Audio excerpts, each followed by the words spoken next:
सब लोग सोच रहे हैं कि हमारे देश में गलत हो रहा है, क्या सही हो रहा है, क्या नहीं हो रहा है और क्या होना चाहिए। और इसके साथ साथ जो ये टॉपिक रखा गया, ये बहुत सोच समझ के काफ़ी मशक्क़त के बाद तय हुआ था। इवन राज्य सचिव से भी काफ़ी लंबी बातचीत इस पर हुई थी कि वैसा टॉपिक रखा जाए जो पूरी घटनाओं को अभी जो चल रहा है वो एक थीम में समेटा जाए। तो कुछ बातें आई कि संप्रदायवाद रखा जाए, फांसीवाद रखा जाए। सैफ नहीं है, उनका भी सवाल इस पर।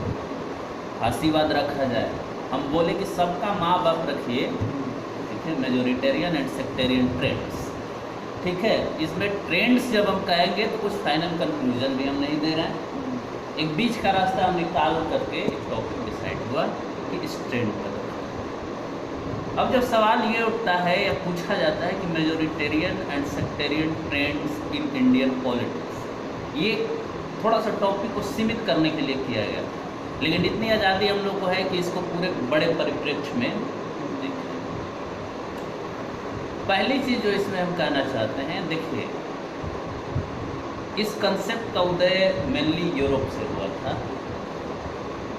और ये कही जाती है दूसरी तीसरी शताब्दी में ही इस कंसेप्ट का उदय हो चुका है, ठीक है। उस समय कंसेप्ट ये था, अरिस्टोटल, प्लेटो, ये सारे लोग उस समय थे।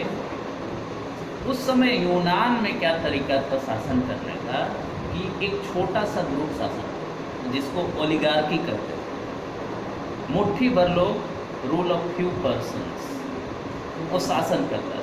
मतलब जैसे 10 लोग का कोठरी है, एक सचिव मंडल है, तो वही डिसीजन लेता था कि हमें क्या करना है, बाकी लोग को कुछ राइट नहीं था। ऑर्डर मानिए खाली, केवल ऑर्डर मानिए। रिएक्शन शुरू हुआ इसका। रिएक्शन शुरू हुआ तो लोगों ने कहा कि भाई ये केवल मुट्ठी भर लोगों का राज क्यों। तब बात आई कि भाई इसको कैसे बढ़ाया जाए, तो डेमोक्रेसी लाया जाए। डेमोक्रेसी की पहली संकल्पना वहीं से यूनान, रोम, यूनान, ये सारी चीज़ें हैं। वहाँ से जब ये संकल्पना शुरू हुई तो एक समस्या आई लोगों के दिमाग में, फिर डिसीजन कैसे लिया जाएगा। फिर डिसीजन कैसे लिया जाएगा अगर सभी लोगों का इतना अधिकार है कि शासन ऐसे होना चाहिए। डेमोक्रेसी में जनता का शासन होगा तो जनता डिसीजन कैसे लेगी। तब हुआ कि मेजोरिटी माइनॉरिटी वाला महज इसी पॉइंट को लेकर के ये थ्योरी इमर्ज हुआ कि डिसीजन लेने का एक तरीका, जैसे वोट वाला हम बात किए तो उसको सेग्रीगेट करके हम लोग देखेंगे। तो इस रूप में इस सिद्धांत का उत्पत्ति हुआ कि एक डिसीजन कैसे लेना है, फैसला कैसे लेना है किसी चीज़ का, किसी बहस में चाहे किसी चीज़ में, उस तरीके के रूप में मेजोरिटेरियन, मतलब मेजोरिटी बेस्ड डिसीजन, यानी कि संख्या के आधार पर डिसीजन हमको लेना है। चलिए वहाँ से धीरे धीरे बात आगे बढ़ी।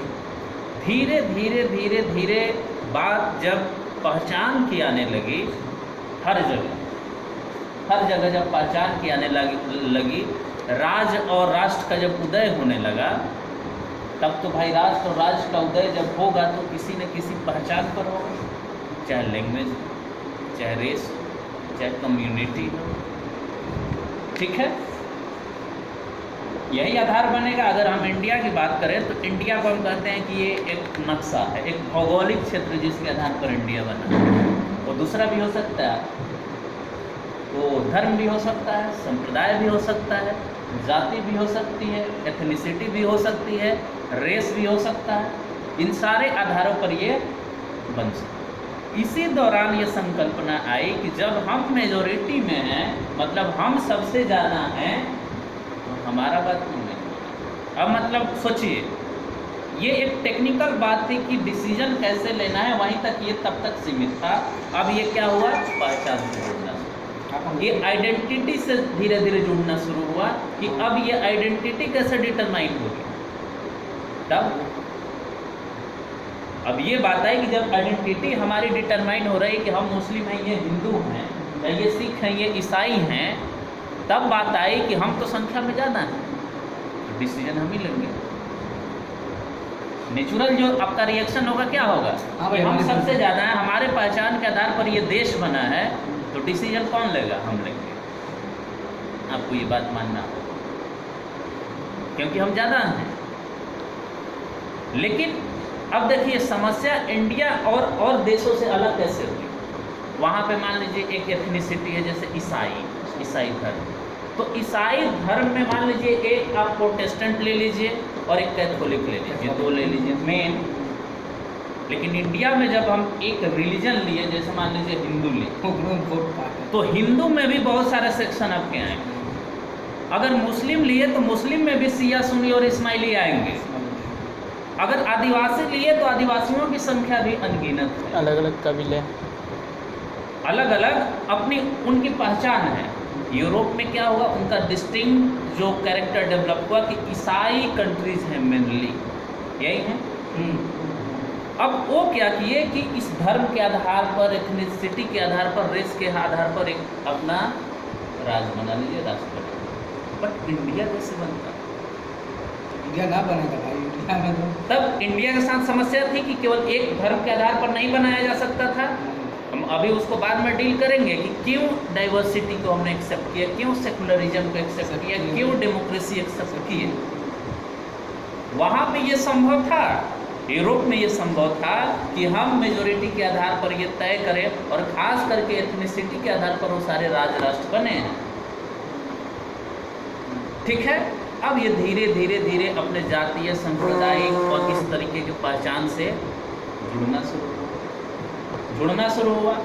अब जब जुड़ना शुरू हुआ तो थोड़ा ब्रीफ में इसको करते हुए, जब फर्स्ट वर्ल्ड वार और सेकंड वर्ल्ड वार का सिचुएशन थोड़ा सा आप एनालाइज कीजिएगा, तो जैसा कि एक हिटलर की बात आपने कही कि हिटलर ने क्या किया, हिटलर ने बोला कि ज्यूज जो हैं हमारे लिए सबसे बड़े खतरा है, जीव को खत्म करो, उनको देश से भगा दो। एक फाउंडेशन जो ये बहुसंख्यकवाद का, अब हम यहाँ ये बता रहे हैं, देखिए जब हमने कहा था कि बहुसंख्यकवाद का उदय जब हुआ, उदय किस रूप में हुआ? डिसीजन में टेक्निकल रूप में हुआ। और इसको हम क्या कह सकते हैं कि ये सेकुलर चीज़ था। सेकुलर चीज़ का मतलब सिंपली अगर हम आपको समझाएं, वैसी चीज़ जो धर्म नहीं है। मतलब अगर और थोड़ा सा इसके रहस्य को उखाड़ें तो आप ये कह सकते हैं कि वैसी सारी चीज़ें जिससे हमारी आध्यात्मिकता का कोई संबंध नहीं है, वो सेकुलर एक्टिविटीज़ कहा जाता है।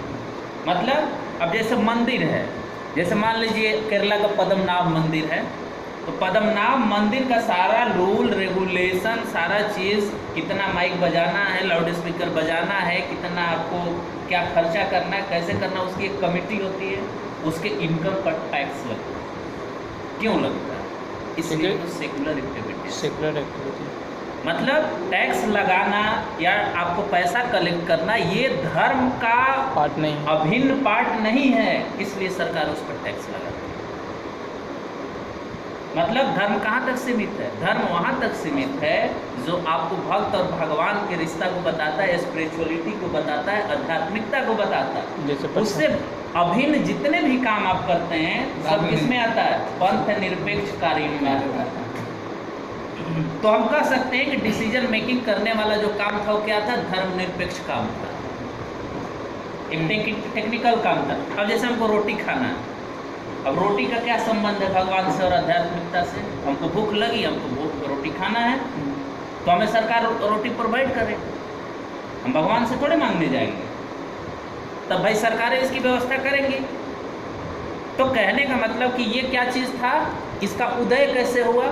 उदय सेकुलर, मतलब एक पंथ निरपेक्ष विचार के रूप में इस मेजोरिटी और माइनॉरिटी के बाद का उदय हुआ कि इसमें क्या करेंगे हम लोग? डिसीजन लेंगे मेजोरिटी से, जो अल्पमत में होंगे वो बात को मानेंगे, सभी सहमत होंगे और उसके बाद काम को हम आगे बढ़ाएंगे।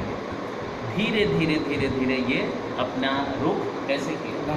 रिलीजन से जोड़ना शुरू किया, या कह सकते हैं अपनी पहचान से जोड़ना शुरू किया। अपनी पहचान से, ठीक है, पहचान से जोड़ना शुरू किया कि अब यही हमारी पहचान है। जैसे धर्म का उदय इसलिए हुआ कि हमारी इग्नोरेंस थी, हमारे पास नॉलेज की कमी थी, हमारे पास टूल्स की कमी थी कि हम ब्रह्मांड को जानें, हमारे पास टूल्स की कमी थी कि हम सोर्स को जानें, हमारे पास टूल्स मतलब इग्नोरेंस था। तभी ना हम कंसेप्ट ये डेवलप किए कि नहीं कोई ना कोई है जो इस पूरे सृष्टि को चला रहा है। इसी तरीके से डेवलप हुआ। अब उसको क्या किया, हम रिलीजन बना। उदय इस कंसेप्ट का सेकुलर हुआ, लेकिन बाद में चल करके ये हमारी जातीय चाहे राजनीतिक चाहे धार्मिक पहचान से जुड़ने लगी, जुड़ती चली गई। ठीक है। अब जैसे एक उदाहरण ये ले कि हमारा शोषण, तो शोषण को हम किससे जोड़ देते हैं, चाहे मान लीजिए हमारा बेरोजगारी, तो एक अगर मान लीजिए सांप्रदायिक राजनीतिज्ञ होगा तो वो कहेगा कि तुम्हारी बेरोजगारी इसलिए है कि हम मुस्लिम सारे जॉब में जा रहे हैं, खूब पढ़ रहे हैं तुम नहीं। लेकिन समस्या तो ये नहीं है, समस्या रोजगार की कमी है, समस्या रोजगार की कमी है। अगर ट्रैफिक पुलिस मान लीजिए हर जगह रहती तो एक्सीडेंट नहीं होता। ट्रैफिक पुलिस की बहाली नहीं है, ट्रैफिक पुलिस की बहाली नहीं। अगर ट्रैफिक पुलिस की बहाली हर जगह हो तो सारे युवा ऐसे नहीं बैठ रहे। रोजगारी तो वहाँ से है, ये धर्म और भगवान के नाते से तो नहीं है। ठीक है। ये बात जब सामने आने लगी, जब पहचान ये बनने लगा कि हम ज़्यादा हैं संख्या में, तो हमारा ही बात क्यों नहीं चले, हमारा ही बात क्यों नहीं चले। तब ये धीरे धीरे सेकुलर कंसेप्ट जो है, तो निश्चित तौर पर जब ये बात चलेगी कि हमारी पहचान इस आधार पर, उस आधार पर, जाति के आधार पर, संप्रदाय के आधार पर, इस आधार पर, तब ये भी बात आएगी ना कि हमारी पहचान रिलीजन के भी आधार पर। हम जहाँ जाना है तो फैसला हमारा होना चाहिए। देखिए वो चीज़ अलग नहीं हुआ इससे, लेकिन अब प्रमुखता किसकी आ गई? पहले प्रमुखता किसकी थी कि हम संख्या में ज़्यादा हैं, डिसीजन हम इस तरीके से लेंगे। अब हम धार्मिक हैं ज़्यादा, हम सबसे ज़्यादा पॉपुलेशन में हैं, इस वजह से ये डिसीजन हम लेंगे। तुम नहीं, तुमको खाना है पीना है तो हमारे तरीके से खाओ पियो। और यही नहीं, अगर हमारी सत्ता रहेगी तो हिटलर की तरह तुमको यहाँ से भगा देंगे। अब लाते हैं थोड़ा सा इस हिस्टोरिकल परिप्रेक्ष्य के बाद इंडिया में क्या ज़रूरत पड़ी कि हमारा भारत धर्म या पंथ निरपेक्ष रहेगा? क्या ज़रूरत पड़ी कि डेमोक्रेसी की हम बात करते हैं? क्या ज़रूरत पड़ी कि डाइवर्सिटी की हम बात करते हैं? हम ये कहते हैं कि हम केवल हिंदू नहीं हैं, हम केवल मुस्लिम नहीं हैं, हम केवल ईसाई नहीं हैं, हम केवल सिख नहीं हैं, बल्कि सब हैं, सब हैं। यूनिटी इन डाइवर्सिटी की बात करते हैं ना। और यूनिटी इन डाइवर्सिटी का मतलब क्या हुआ? कहने का मतलब कि सब हैं, सबकी अपनी पहचान है, उन पहचान के साथ साथ हम एक हैं, वही भारत, वही भारत है। लेकिन इसके साथ साथ हमने इस चीज़ को रखा है कि डिसीजन कैसे होगा? मेजॉरिटी। अब हमको सोचना ये है कि, और बुराई और अच्छाई इस बात में देखना है कि कौन सा मेजॉरिटी सही है। अगर हम ये बात करते हैं जो सेकुलर वाला मेजॉरिटी है कि हमको डिसीजन मेजॉरिटी से लेना चाहिए, क्या वो भी गलत है? या धर्म का इस्तेमाल करके हम ये कहें कि दूसरे कम्युनिटी वाले भी वही माने जो हम कर रहे हैं, वो गलत है? धर्म के आधार मानकर जो कह रहे हैं कि दूसरे कम्युनिटी वाले भी ये माने, वो गलत है। अब दूसरी चीज़ आप ही लोगों से हम पूछ रहे हैं कि मान लीजिए कि हमको डिसीजन लेना है कि हम यहाँ पे 6 लोग हैं या 7 लोग हैं। अब डिसीजन लेना है, डिसीजन बाई मेजॉरिटी से हो जाए, ठीक है। अब इस डिसीजन में सबकी सहमति है, सबने कहा कि हाँ भाई ऐसे डिसीजन ले लिया जाए। एक ये सेकुलर दिख रहा है, पंथ निरपेक्ष वाला डिसीजन मेकिंग दिख रहा है, और दूसरी तरफ एक उसको लेके आइए जो धार्मिक मेजोरिटेरियन मेजोरिटी। साथ में 5 गो जो हिंदू है वो बोल रहा है कि 5 गो हिंदू है, मुस्लिम से ये नहीं पूछा गया कि क्या ये डिसीजन लिया जाए, नहीं लिया जाए, डायरेक्ट बोल देगा कि हम हिंदू, हम सबसे ज़्यादा, हम कह रहे हैं तो मानो। अब ये सोचना है कि इस मेजोरिटेरियन का कौन सा पक्ष का हम विरोध करना है, या कौन सा अच्छा है और कौन बुरा है। अगर हम डिसीजन इस आधार पर ले रहे हैं सेकुलर मेंटालिटी से या सेकुलर तरीके से कि हम 7 लोग हैं और एक फैसला हमको लेना है, क्योंकि बिना फैसले के हम आगे नहीं बढ़ सकते। अगर हम लेते हैं तो वो तो कहीं से भी आपके समाज को नुकसान नहीं पहुंचा रहा है, आपके डाइवर्सिटी को नुकसान नहीं पहुंचा रहा है, आपके डेमोक्रेसी को नुकसान नहीं पहुंचा रहा है, आपके सेकुलरिज्म को नुकसान नहीं पहुंचा रहा है, आपके राइट टू रिलीजन का नुकसान नहीं पहुंचा रहा है, आपके संविधान को नुकसान नहीं पहुंचा रहा है, बल्कि ये सबकी सहमति से एक डिसीजन ले रहा है और सबको एक साथ बांधने की कोशिश कर रहा है। एक पक्ष ये, दूसरा पक्ष मेजोरिटेरियन और सेक्टेरियन का क्या आ रहा है कि हम ज़्यादा हैं धार्मिक रूप से। सवाल ये समझना है, जैसे एक एग्जाम्पल हम सांप्रदायिकता का अगर ले तो सांप्रदायिकता क्या करता है? धर्म का इस्तेमाल करता है, पॉलिटिक्स के लिए उसका इस्तेमाल करता है, सत्ता के लिए इस्तेमाल करता है। सेम सेंस में यहाँ पे मेजोरिटेरियनिज्म क्या करता है? सत्ता के इस्तेमाल के लिए धर्म का इस्तेमाल करेगा, सत्ता तक पहुंचने के लिए धर्म का इस्तेमाल करेगा, दूसरे लोगों पर ये थोपने के लिए इस्तेमाल करेगा कि हम ज़्यादा हैं इसलिए हमारी बात को मानो। जैसे कहते हैं भाजपा वाले चाहे संघ वाले कि हिंदू मेजोरिटी में यहाँ हैं। जैसे अभी एक आरएसएस के लीडर का स्टेटमेंट आया था कि यहाँ पे सबको कंपलसरी कर देना चाहिए कि संघ के मीटिंग और शाखा में आए। कुछ मनमोहन वैद्य या मोहन वैद्य बोलता है कि यहाँ पे जितने मुस्लिम हैं उनको हिंदू बना देना चाहिए, बोला जाता है। सवाल ये उठता है कि क्या ये सही है? हमारे संविधान, हमारे कल्चर, जैसे भावेश जी ने भी बहुत सारी चीज़ों को बताया कि हमारी क्या सोसाइटी है, हम कैसे यहाँ पे डाइवर्सिटी में यूनिटी मेंटेन रखे हुए हैं, हम सेकुलर कैसे मेंटेन रखे हुए हैं सेकुलरिज्म को, हम इस देश में यूनिटी कैसे मेंटेन रखे हुए हैं। क्या ये बहुसंख्यकवाद का आलाप कर, या ये कहकर कि हमारी पहचान क्या है? हिंदू है, गर्व से कहो हम हिंदू। संप्रदायवाद क्या करता है? या मेजोरिटेरियन क्या करता है? या जातिवाद क्या करता है? क्या वो ये कहता है कि तुम स्टूडेंट हो, तुम्हारी पहचान स्टूडेंट है? नो। या ये कहता है कि तुम पार्टिकुलर जात के हो तो तुम्हारी पहचान ही हो जात? यही कहता है ना। हिंदुवादी संगठन क्या कहते हैं? वो ये नहीं कहते हैं कि तुम एक इंसान हो, तुम्हारी पहचान इंसान है। वो ये नहीं कहते हैं कि तुम लड़का हो, तुम्हारी पहचान लड़का है, तुम लड़की हो, तुम्हारी पहचान लड़की है। नहीं, वो कभी भी सेकुलर पहचान की बात नहीं करेंगे। इसमें भी डिफरेंस है। वो सेकुलर पहचान की बात नहीं करेंगे, वो हमेशा धार्मिक पहचान की बात करेंगे। वो कहेंगे कि तुम क्या हो? हिंदू।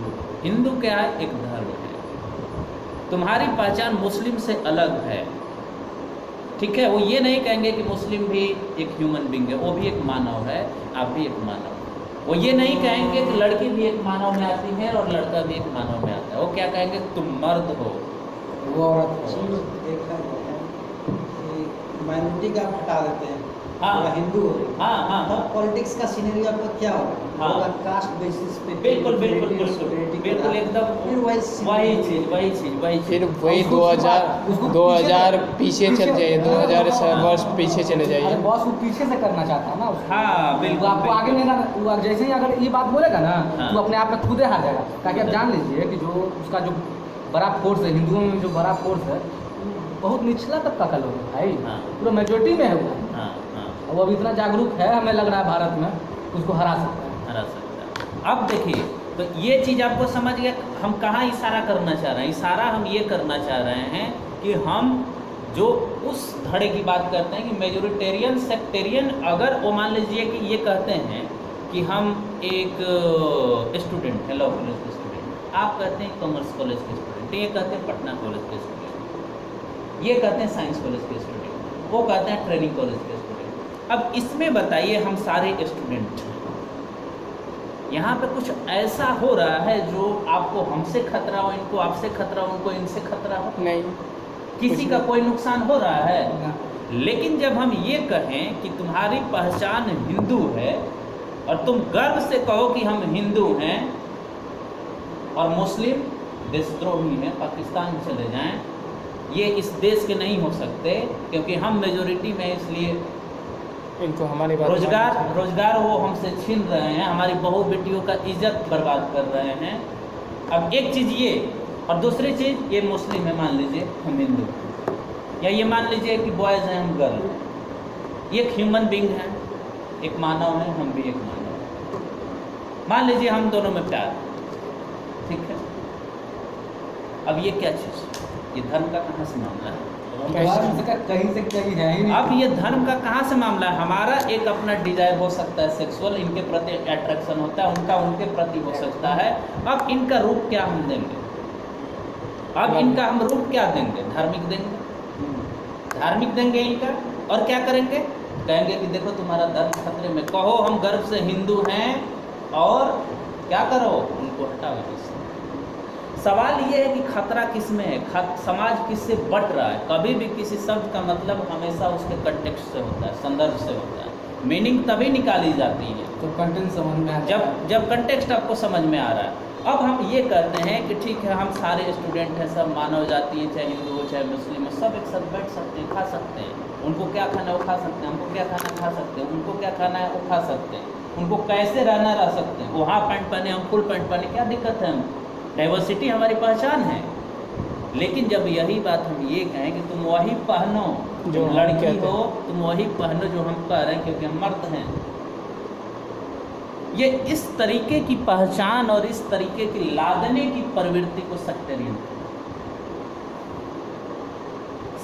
कहते हैं। मतलब हम जो कह रहे हैं वो सही है, उसमें ये बात हमेशा हो रहती है जो शशि भाई और लोगों ने कहा कि आपको नीचा देखा जाएगा, सुपीरियर और इन्फीरियर का कंसेप्ट वहाँ पे आ जाएगा। मतलब कहीं से भी सोसाइटी जैसे संविधान में कहता है कि यूनिटी मेंटेन रखेंगे, इंटीग्रिटी मेंटेन रखेंगे, सबको साथ लेके चलेंगे, लेकिन ये दोनों कंसेप्ट आपको साथ नहीं बल्कि उसके अगेंस्ट जाने की प्रवृत्ति को बढ़ावा देगा। वो ये कहेगा कि तुम ज़्यादा हो इसलिए तुम रूल करो। संविधान क्या कहेगा कि ज़्यादा कम का बात नहीं है, डेमोक्रेसी सबके लिए है, सब वोट करेगा, सब वोट करेगा, सबको फैसला लेने का अधिकार है।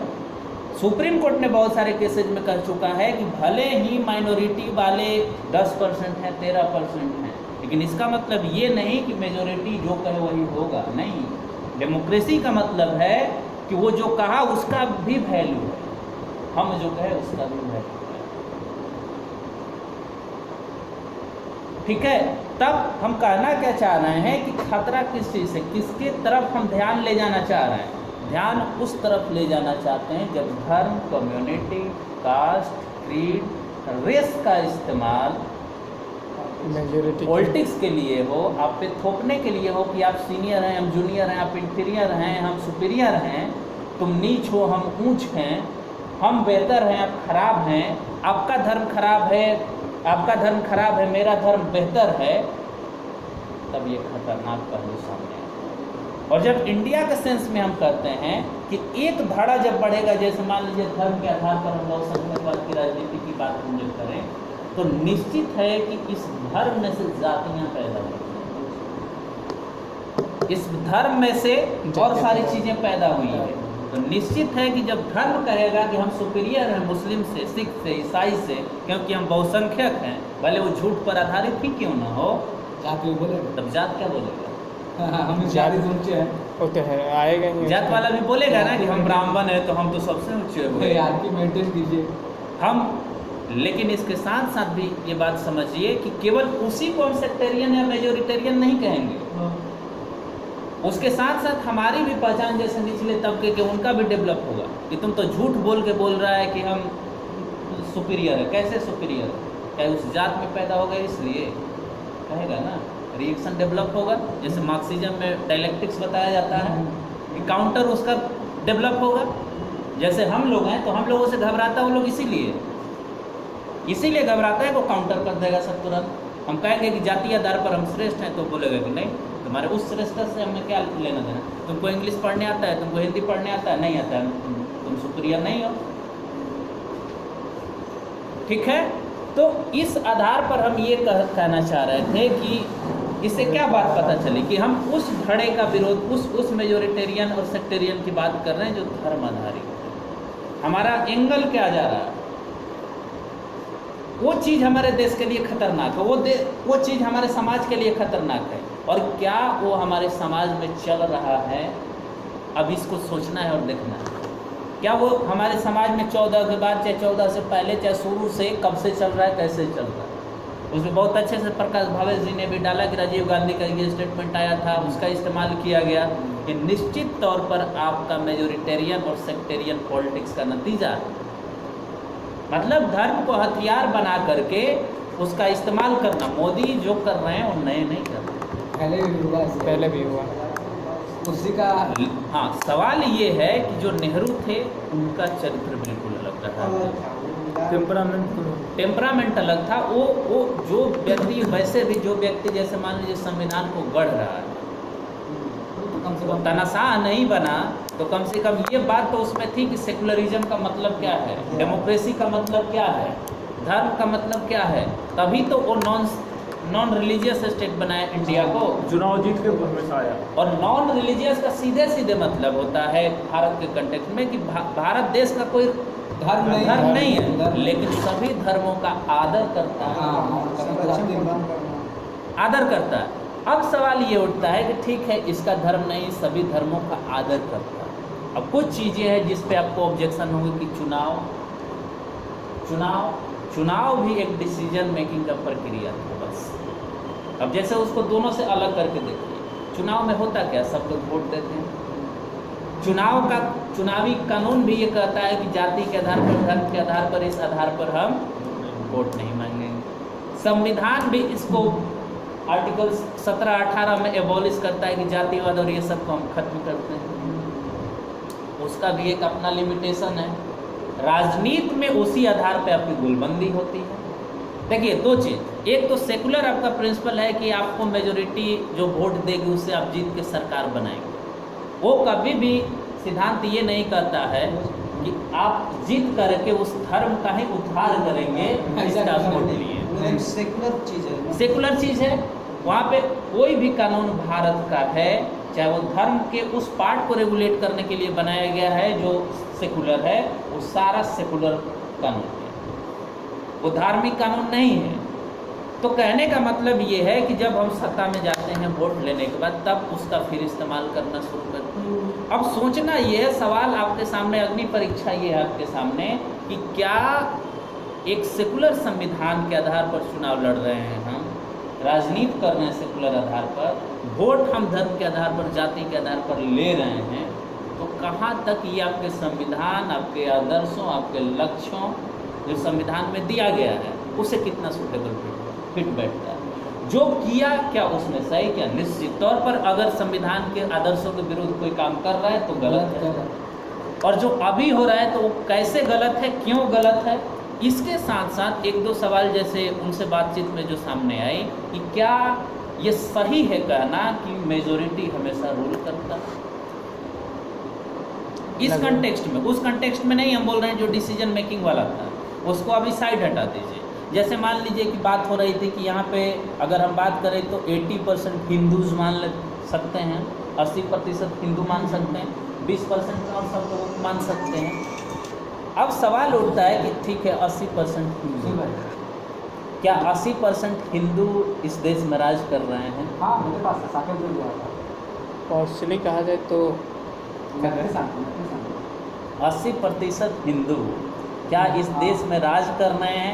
और एक बात ये भी सामने आपके आएगी कि क्या ये 80% हिंदू, जो हिंदुत्व का नाम हम लेते हैं कि हिंदुत्व खतरे में है, हिंदू खतरे में है, क्या ये 80% लोग, हम इनके प्रतिनिधि की बात नहीं कर रहे, हाँ हाँ समझ रहे हैं आप, क्या ये आप बोलना लोग चाह- उसमें शामिल हैं? नहीं, एक ऊपरी सतह। दूसरी बात है, अब इन हिंदू में 50 जातियों में 50 अन्य जातियों, उपजातियां, पता नहीं कितने कितने लोग, शायद किसी एक व्यक्ति ठीक को है। पता भी नहीं। अब उसका थोड़ा सा उसको अलग अलग बांट करें, ठीक है। 80% हिंदू मान लीजिए, उसमें कुछ हम 10% मान लेते हैं या 20% या 30% मान लीजिए, जैसे सो कॉल्ड फॉरवर्ड, ठीक है।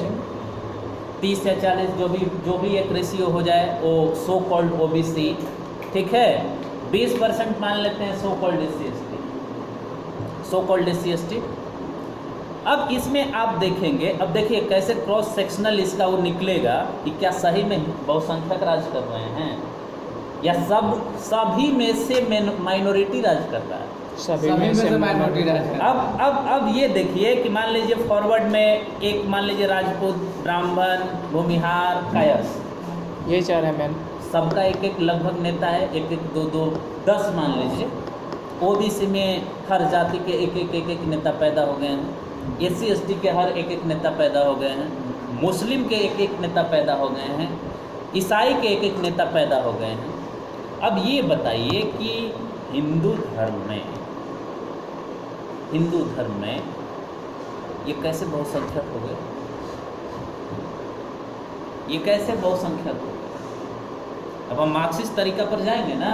मार्क्सिस्ट तरीका कहता है कि बाल का खाल उधेड़ो थोड़ा, तब पता करो कि ये बहुसंख्यक अपने आप को कैसे कर रहे हैं, कैसे हैं ये बहुसंख्यक। उस बहुसंख्यक में भी अगर हम बात करें इतने में, तो इसमें सबसे ज़्यादा अगर हिंदू में बात करेंगे तो आपको OBC आ जाएंगे, हाँ OBC SC आ जाएगा, SC ST आ जाएंगे, इनको मिला देंगे तो 70% ऐसे हो गए। ऐसे ही हो जाएगा। लेकिन इनका नेतृत्व करने वाला, नारा देने वाला ये नहीं है। इसमें से भी है तो कितना, मुट्ठी भर, और इधर का मुट्ठी भर, ये दोनों मुट्ठी भर मिल करके ये कहता है कि हम सारे हिंदुओं का प्रतिनिधित्व कर रहे हैं। अब थोड़ा मार्क्सिस्ट तरीका से इसको करके देखिए कि क्या सही में सच है, क्या ये सच है? माइनॉरिटी लोग राज कर रहा है जी, यही समझाने की हमारी वो है कि मेजोरिटेरियन हम जब कहते हैं तो ये तो उस रूप में भी खतरनाक है कि जब ये कहे कि मेजोरिटी का रूल व्यू मतलब दूसरे पे इम्पोज होना चाहिए, क्योंकि हम हिंदू हैं सबसे ज़्यादा, इसलिए मुस्लिम को मानना चाहिए। तो सवाल ये उठता है कि 80% में 10% मान लीजिए कि रूल करने वाला है, 70% कौन है? जनरल पब्लिक, जिसको रोटी कपड़ा मकान के अलावा उसको सत्ता से कोई लेना देना नहीं है, कोई मतलब नहीं। उसको केवल मतलब है कि हमारे बेटा बेटी को 2 वक्त की रोटी मिल जाए, हम खुश हैं। लेकिन लड़ाते किसको नहीं है? वही ये 70% लोग लड़ते हम आराम से बैठ लाता 10 हैं। और वो आराम से ऐसी उसका बेटा बेटी कभी दंगे में नहीं मारा जाता, कभी नहीं। उसके बेटा बेटी का रेप नहीं होता, उसके बेटा बेटी का इंसल्ट नहीं होता, उस पर फ्लर्ट नहीं होता, उस पर कॉमेंट नहीं होता किस पर? 70%। सेम कहानी इधर भी है, जो माइनॉरिटी है उस रूप में भी इन पर वो एक तरह से अन्याय है। लेकिन उस माइनॉरिटी में भी एक माइनॉरिटी है ये जो उस नाम पे पॉलिटिक्स करता है। ओकरो एगो नेता है, ओकरो एगो नेता है। तो कहने का मतलब कि ये जो कंसेप्ट अपने आप में है, जब एनालाइज कीजिएगा तो आपको मालूम होगा कि हम तो अनसाइंटिफिक विचारधारा पढ़ रहे हैं या सिद्धांत पढ़ रहे हैं, जो कि साइंटिफिक है ही नहीं। जब उसके तह में आप जाते हैं तो ये पता चलता है कि मेजोरिटेरियन क्या, हम तो ठगे जा रहे हैं, हम तो ठगे जा रहे हैं। कैसे भाई वो मेजोरिटी है? मार्क्सिस्ट यही पूछेगा कि कैसे मेजोरिटी। लेकिन इसके साथ साथ मार्क्सिस्ट शासन व्यवस्था नहीं है, ये हमें भूलना नहीं है कि मार्क्सिस्ट शासन व्यवस्था नहीं है जो कहेगा कि मेजोरिटेरियन नहीं है। ये ध्यान रखिए कि हम लोग कैपिटलिस्ट मोड ऑफ प्रोडक्शन में रह रहे हैं और एक कैपिटलिस्ट शासन व्यवस्था लगभग चल रहा है इंडिया में भी और पूरे वर्ल्ड में भी, ठीक है। तो उस स्थिति में अगर हम देखें तो ये अपने संगठन के बदौलत, अपने विचारधारा के बदौलत, आपकी मजबूरी की बदौलत, कि आप जाति से बाहर जाएंगे तो समाज एक्सेप्ट नहीं करेगा, समाज का डर, हिंदू समाज बहिष्कार करेगा, ये बहिष्कार करेगा, तब या आप क्या कहते हैं, चलो यार कोई दिक्कत नहीं, भाजपा हिंदू के बारे में सोच तो रहा है ना, भले रोटी कपड़ा मकान के बारे में नहीं सोच रहा। हिंदू में हम सब आ जाते हैं ना, सब आ जाते हैं ना, भले हम नीच हैं, वो ऊंच हैं, हम ये हैं, हम वो हैं। इस बात का एक अध्ययन कीजिएगा। एक लड़का हमको कमेंट टैग किया है फेसबुक पे, उस पर देखिएगा, कहा कि कुछ भी हो जाए वोट मोदी को देंगे। ठीक है। अब सवाल ये उठता है इंटेलेक्चुअली कि कैसे इन सारी समस्याओं को हम डील करें, कैसे हम लोग इस बारे में सोचें, कैसे विचार करें कि कैसे समझ बनाएंगे आने वाले समय में, क्या ऐसा ही हम समझ बनाएंगे, ये हम लोग को सोचना है। तो ये लगभग एक वो थी। और दूसरी बात ये कि इसके साथ साथ जो बातें चल रही हैं, जो मेजोरिटेरियनिज्म और सेक्टेरियन की, इस दोनों केस में आपके सोसाइटी में जो शांति और सद्भाव था वो खतरे में पड़ा। वो भले हम लोग यहाँ बैठ के बात कर रहे हैं, कितना कंट्रोल करके आप बात कर रहे हैं, कितना समझ के बात कर रहे हैं, शायद यहाँ संभव है।